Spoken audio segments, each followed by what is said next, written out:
Hi guys, and welcome back. This is my updated tutorial on how to strip semi-permanent color out of your wigs. So right now I am pouring coconut oil onto my wig and massaging it throughout the hair, making sure that it is evenly distributed. And the coconut oil is going to prevent you from over-processing your hair by mistake, and it's going to keep your strands moisturized during the bleach bath.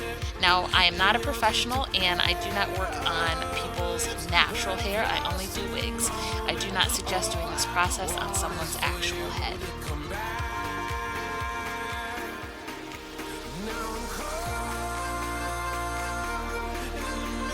So here's what you're going to need. Developer, bleach, a moisturizing shampoo of your choice, and a moisturizing conditioner of your choice. And then you're going to mix it all up, and that's what it should look like. And then you're going to distribute it on your wig. Now the reason I am using a 20 volume developer is because this is a pastel colored wig. If it were something richer like a red or a brown, I'd be using a higher developer. And the reason that is because when you add the shampoo and the conditioner, you're diluting the bleach, so it's not going to be able to strip the color out as easily. So if you are using or have a richer colored wig, definitely use like a 30 or 40 volume developer to strip your wig. But since this is pastel, 20 volume did the job. And I just wet my wig and I'm scrubbing out the bleach. And then I put it in a bag for about an hour and let the bleach bath do its thing.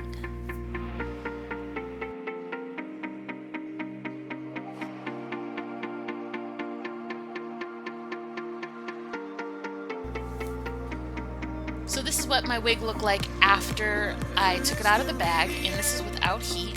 You do not want to add heat to a bleach bath because you'll just dry out your wig.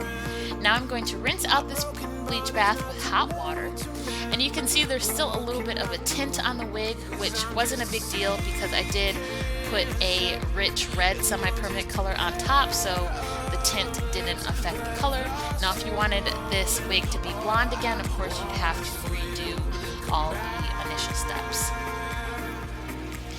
After you've rinsed out your bleach bath, wring out all the excess water and then reapply your moisturizing conditioner. And I like to use Aussie Moist. I've used Aussie Moist for years. I use it on all my wigs and my natural hair.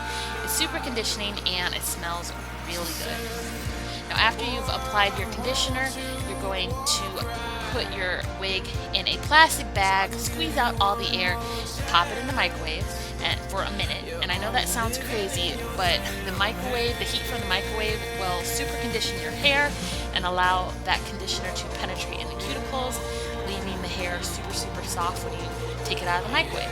Now of course you cannot do this if you have combs in your wig. Since this is a wig I made, I don't have any combs in it, just an elastic band, so it was safe for me to put it in the microwave. If you do have a wig that has combs, you can put your wig in a bonnet dryer and it will do the same thing, just not as quickly. And that's pretty much it. And I'm going to show you some photos of what this wig looks like now. Thank you guys for watching. If you enjoyed, please give me a big thumbs up, press that subscribe button, and I hope to see you in the next video. Bye!